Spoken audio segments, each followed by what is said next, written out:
আসসালামু আলাইকুম। আশা করি সকলেই ভালো আছেন। যুব উন্নয়ন অধিদপ্তর থেকে ফ্রিতেই প্রশিক্ষণ দেওয়া হচ্ছে। ফ্রিল্যান্সিং প্রশিক্ষণ। তো যারা ভর্তি হতে চান আপনারা কিন্তু হতে পারেন। বাংলাদেশের ৪৮ টা জেলাতে এই নোটিশটা দেওয়া হয়েছে, এই ভর্তি বিজ্ঞপ্তি দেওয়া হয়েছে। তো এখান থেকে আমরা দেখাবো কোন ৪৮ টা জেলা এবং কবে থেকে আবেদন শুরু হবে এবং কিভাবে আপনারা আবেদন করবেন। A to Z ফুল প্রসেসিংটা আজকের ভিডিওতে আমি দেখাবো। তো চাইলে আপনি ভিডিওটা দেখলে আপনি জানতে পারবেন এবং বুঝতে পারবেন। এবং আপনি যদি বেকার থেকে থাকেন, আপনি যদি এখন আপনার পরীক্ষা হইছে, আপনি বসে আছেন ২ মাস ৩ মাস, দেন আপনি কিন্তু এটা শিখতে পারেন। অথবা আপনি ভর্তি হইলেন, আপনার ক্লাস নাই। চাইলে কিন্তু আপনি এই ফ্রিল্যান্সিং প্রশিক্ষণে ভর্তি হয়ে আপনি কিন্তু একটা ভালো একটা জায়গায় যেতে পারেন এবং পাশাপাশি আপনি কিন্তু এখানে কোর্স শেষ করার পর একটা ভালো একটা অ্যামাউন্ট পাবেন মাসিক বেতন হিসেবে। পার ডে ২০০ করে হলে ৩ মাসে যে একটা অ্যামাউন্ট আসে ১৫,০০০, ১৮,০০০ টাকা, ১৮,০০০ টাকা সামথিং প্লাস মাইনাস যেটা আসে সেটা কিন্তু আপনি পেয়ে যাবেন। তো কিভাবে কোন জেলাতে দেওয়া হয়েছে বিষয়গুলো আমরা জানবো। তো অবশ্যই আমাদের চ্যানেলটাতে সাবস্ক্রাইব করে রাখবেন। সকল ধরনের বিষয় সরকারি জব রিলেটেড ভিডিও, শিক্ষামূলক ভিডিও আ এবং পড়ালেখার বিষয়গুলো কিন্তু আপনি আমাদের চ্যানেলের মাধ্যমেই পেয়ে যাবেন। তো অবশ্যই চ্যানেলটাতে সাবস্ক্রাইব করে আমাদের সঙ্গে যুক্ত থাকবেন।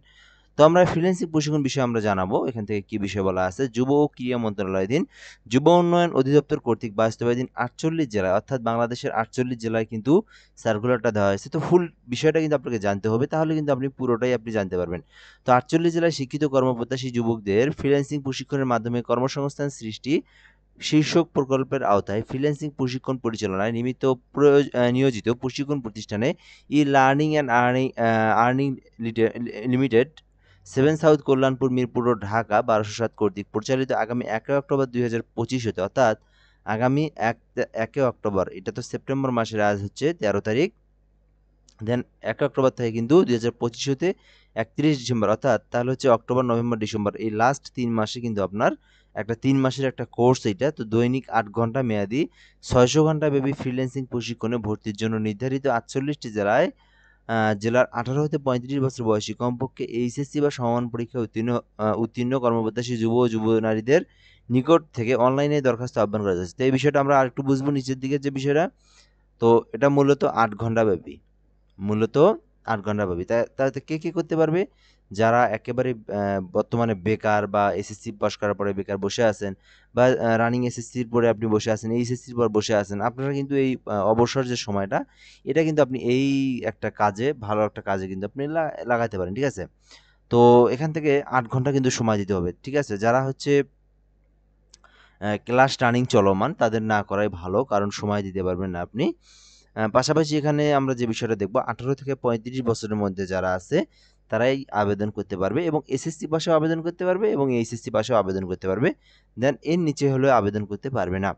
তো এই ছিল মূলত বিষয়। এখন আমরা দেখব অনলাইনে আবেদনের প্রসেস এবং কোন জেলা, এটা আমরা এখান থেকে দেখব। তো এখান থেকে আমরা দেখতেই পারতেছি ঢাকা বিভাগের মধ্যে নারায়ণগঞ্জ, মানিকগঞ্জ, নরসিংদী, মুন্সিগঞ্জ, কিশোরগঞ্জ, টাঙ্গাইল, ফরিদপুর।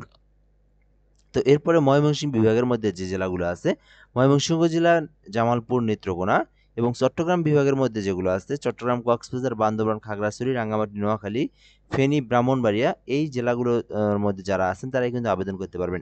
এছাড়া রাজশাহী বিভাগের মধ্যে আছে রাজশাহী, নওগাঁ, নাটোর, বগুড়া, জয়পুরহাট, পাবনা, সিরাজগঞ্জ। এই হলো বিষয়। আরেকবার বলি আমি রাজশাহীর বিভাগটা। চাঁপাইনবাবগঞ্জ, নওগাঁ, নাটোর, বগুড়া, জয়পুরহাট, পাবনা এবং সিরাজগঞ্জ জেলার মধ্যে আছেন যারা, তারাই কিন্তু আবেদন করতে পারবেন। এছাড়া খুলনা বিভাগের মধ্যে খুলনা, সাতক্ষীরা, এরপরে বাগেরহাট, যশোর, ঝিনাইদহ, মাগুরা, চুয়াডাঙ্গা, মেহেরপুর, কুষ্টিয়া, এই হলো আপনার খুলনা বিভাগের মধ্যে যে জেলাগুলো আছে, সেই জেলাগুলোর প্রার্থীরা আবেদন করতে পারবে। এছাড়াও রংপুর বিভাগের মধ্যে আছে রংপুর, কুড়িগ্রাম, লালমনিরহাট, গাইবান্ধা, নীলফামারী, দিনাজপুর, পঞ্চগড়, এই জেলাগুলো হচ্ছে রংপুর বিভাগের মধ্যে। এরপরে আছে বরিশাল বিভাগের মধ্যে বরিশাল, ঝালকাঠি, পিরোজপুর, পটুয়াখালী, বরগুনা, এগুলো হচ্ছে বরিশাল বিভাগ। এবং সর্বশেষ যে বিভাগটা, সিলেট বিভাগের মধ্যে হবিগঞ্জ এবং মৌলভীবাজার। অর্থাৎ এই কয় জেলার মধ্যে যারা আছেন শুধুমাত্র তারাই করতে পারবেন। এর বাইরের জেলাগুলোতে কিন্তু আবেদন করতে পারবেন না, বা এই প্রজেক্টটা নাই। তো এর মধ্যে অবশ্য হতে হবে। আচ্ছা, এরপর আমরা নেক্সট যে বিষয়টা দেখব, আবেদনের যে লিঙ্কটা এখানে দেওয়া আছে, এই লিঙ্ক দিয়ে কিন্তু আপনাকে আবেদন করতে হবে। So project dot E slash ই স্পেস, তো এখান থেকে litet.com/dyd 48। তো এখান থেকে যেভাবে যে দেওয়া আছে, তো আপনি এইভাবে আপনার পিসি অথবা ল্যাপটপ অথবা কম্পিউটারে আপনি কিন্তু এটা আপনি লিঙ্কটা দিয়ে কিন্তু আবেদনটা করতে পারবেন। সো অনলাইনে দরখাস্তের আহ্বান হচ্ছে 23/9/2000 খ্রিস্টাব্দ হতে দাখিল করা যাবে, অর্থাৎ অনলাইনে দরখাস্ত 23/9/2025 তারিখ পর্যন্ত আবেদন করার সময়সূচি আছে। তো সফলভাবে আবেদন দাখিলের পর আবেদনের কপি ডাউনলোড করতে হবে। উল্লেখ্য যে বৈধ আবেদনকারীদের মেসেজের মাধ্যমে পরীক্ষার তারিখ ও সময় অবগত করা হবে। মেসেজের নির্দেশনা মোতাবেক এডমিট কার্ড প্রবেশপত্র ডাউনলোড পূর্বক প্রিন্ট করে সাথে নিয়ে আসতে হবে। নির্ধারিত তারিখ ও সময়ের পর আবেদনের লিঙ্ক সক্রিয়ভাবে বন্ধ হয়ে যাবে এবং আবেদন করার কোনো সুযোগ থাকবে না। অর্থাৎ এটাতে কিন্তু আপনার 23 তারিখ পর্যন্ত আপনি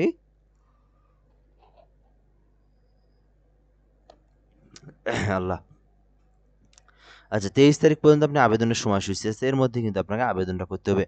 সো এরপর আমরা 3 নাম্বার যে বিষয়গুলো দেখব, বৈধ আবেদনকারীদের লিখিত পরীক্ষা আগামী 26/9/2025 তারিখ অনুষ্ঠিত হবে। তো লিখিত পরীক্ষার স্থান সময়সূচি এসএমএস এর মাধ্যমে জানানো হবে। লিখিত পরীক্ষার ফলাফল 27/9/2025 তারিখে জানানো হবে। তো সংশ্লিষ্ট জেলার উপপরিচালকের কার্যালয়, নোটিশ বোর্ডে এবং এসএমএস এর মাধ্যমে উত্তীর্ণ প্রার্থীদেরকে অবগত করা হবে। লিখিত পরীক্ষায় উত্তীর্ণ প্রার্থীদের মৌখিক পরীক্ষা আগামী 28/9/2025 তারিখে সংশ্লিষ্ট জেলার উপপরিচালকের কার্যালয়ে অনুষ্ঠিত হবে। চূড়ান্তভাবে নির্বাচিত প্রার্থীদের তালিকা আগামী 29/9/2025 তারিখে প্রকাশ করা হবে, এসএমএস এর মাধ্যমে জানানো হবে। এই হলো বিষয়। যুব উন্নয়ন অধিদপ্তর স্ব জেলার পরিচালকের সভাপতিত্বে গঠিত ভর্তি কমিটি কর্তৃক প্রশিক্ষণার্থীদের লিখিত মৌখিক পরীক্ষার মাধ্যমে প্রশিক্ষণার্থী বাছাই করা হবে এবং প্রশিক্ষণার্থী বাছাইয়ের ক্ষেত্রে আইসিটি কম্পিউটারের উপর বেসিক ধারণা যাদের আছে, দেন ইংরেজিতে যাদের দক্ষ আছে তাদেরকে কিন্তু অগ্রাধিকার দেওয়া হবে। এই প্রশিক্ষণে ভর্তির জন্য কোনো প্রকার ফির প্রয়োজন হবে না। শুধুমাত্র প্রশিক্ষণার্থী দৈনিক 200 টাকা হারে যাতায়াত ভাতা এবং প্রশিক্ষণ চলাকালীন দৈনিক মানসম্মত সকালের নাস্তা, দুপুরের খাবার ও বিকালের নাস্তা পাবেন এবং প্রশিক্ষণ শেষে উত্তীর্ণ প্রশিক্ষণার্থীদের সনদপত্রও কিন্তু প্রদান করা হবে। এই হলো মূলত বিষয়। কর্তৃপক্ষ এ ভর্তি বিজ্ঞপ্তি বাতিল, পরিবর্তন বা পরিবর্ধন করার ক্ষমতা সংরক্ষণ করে। এখন বিষয়, আপনারা যারা আবেদন করবেন চাইলে কিন্তু আপনারা আমাদের সঙ্গে অ্যাড হয়ে আমাদের সঙ্গে হোয়াটসঅ্যাপে এসএমএস দিয়ে আপনি কিন্তু চাইলে আমাদের থেকে আবেদনটা করে নিতে পারেন। সো আমাদের এখান থেকে হোয়াটসঅ্যাপ মোবাইল নাম্বারটা দেবো। আপনি যদি আবেদন করেন এখান থেকে আমরা মাউসের কার্সর দিয়ে রেখে দিই। যদিও মাউসের কার্সর দিয়ে লিখে দিলে একটু খারাপ হবে। আমরা এখান থেকে এমএস ওয়ার্ডের মধ্যে আসার পরে লিখে দিতে পারবো 017758300312 এই নাম্বারটা আমরা এখান থেকে দেবো। আপনি যদি নিজে আবেদন করতে চান সেক্ষেত্রে এই নাম্বারে হোয়াটসঅ্যাপের মাধ্যমে শুধুমাত্র হোয়াটসঅ্যাপে যোগাযোগ করলে 017758300312 এই নাম্বারে হোয়াটসঅ্যাপে যোগাযোগ করবেন। আমরা আপনার আবেদনটা সুন্দরভাবে, নির্ভুলভাবে, নিখুঁতভাবে করে দেওয়ার চেষ্টা করব। সো আপনি আপনার ডকুমেন্টগুলো দিবেন, কী কী লাগবে আমরা আপনাকে একটা ফর্ম দেবো, সেই ডকুমেন্ট অনুযায়ী আপনি তথ্যগুলো দিবেন। দেন আমরা কিন্তু আপনাকে সুন্দরভাবে আবেদন করে আপনাকে জানাই দেবো। এই হলো মূলত বিষয়। তো যারা আবেদন করবেন এখান থেকে আবারও দেখে দিই নাম্বারটা 017758300312 এই নাম্বারে যোগাযোগ করবেন এবং যে 48টা জেলা আছে এই 48 জেলার প্রার্থীরাই কিন্তু আবেদন করতে পারবেন। তো এটা 23 তারিখের মধ্যে আবেদন করবেন। আশা করি আপনার বিষয়টা বুঝতে পারছেন। তো আমি আবারও বলি, যারা হচ্ছে আপনার কোনো একটা পড়ালেখার মধ্যে আছেন, রেগুলার ক্লাস করতে হয়, ভুলেও আপনারা ক্লাস বাদে আপনাদের নিজের পড়াশোনা বাদে এই বিষয়টা, এই সেক্টরটাতে আসার প্রয়োজন নাই। যেহেতু এটা 8 ঘন্টা মানে আপনাকে ক্লাস করতে হবে, সেক্ষেত্রে আপনি কিন্তু কলেজ বা স্কুল করতে পারবেন না, ঠিক আছে? কলেজ করতে পারবেন না। তো আশা করি বুঝতে পারছি। এবং এই যে ফ্রিল্যান্সিং যে সার্কুলারগুলো, এগুলোতে আপনার যদি আপনার জেলার যে ট্রেইনার আছে, যে প্রশিক্ষক আছে, উনি যদি ভালো হয়, দেন আপনি কিন্তু একটা ভালো কিছু এখান থেকে শিখতে পারবেন আশা করা যায়। তো বর্তমানে অনেক জেলাতে ভালোও পাওয়া যায় প্রশিক্ষকের উপর নির্ভর করে আসলে। সো কোন জেলার প্রশিক্ষক কেমন হবে সেটা এখন ওই জেলারই বিষয়। তো আপনারা কিন্তু দেখতে পারেন, যদি ভালো একজন প্রশিক্ষক হয়, সে যদি ভালো একটা নিজে আর্ন করতে পারে বা নিজে একটা ভালো দিক নির্দেশনা দিয়ে আপনাদেরকে ফ্রিল্যান্সিংটা শিখাতে পারে, দেন হয় যে আপনি কিন্তু এখান থেকে ভালো কিছু শিখে একটা ভালো আর্ন করার অপশন আপনি বাসা থেকে পসিবিলিটি অর্জন করবেন। তো অবশ্যই আপনারা যারা শিখতে চান আবেদন করবেন ইনশাআল্লাহ। তো আশা করি ভিডিওটা ভালো লেগেছে। ভালো লাগলে অবশ্যই লাইক, কমেন্ট করবেন। কোনো কিছু জানার থাকলে অবশ্যই আপনি কমেন্ট বক্সে জানাতে পারেন। ধন্যবাদ। আবারও আসসালামু আলাইকুম।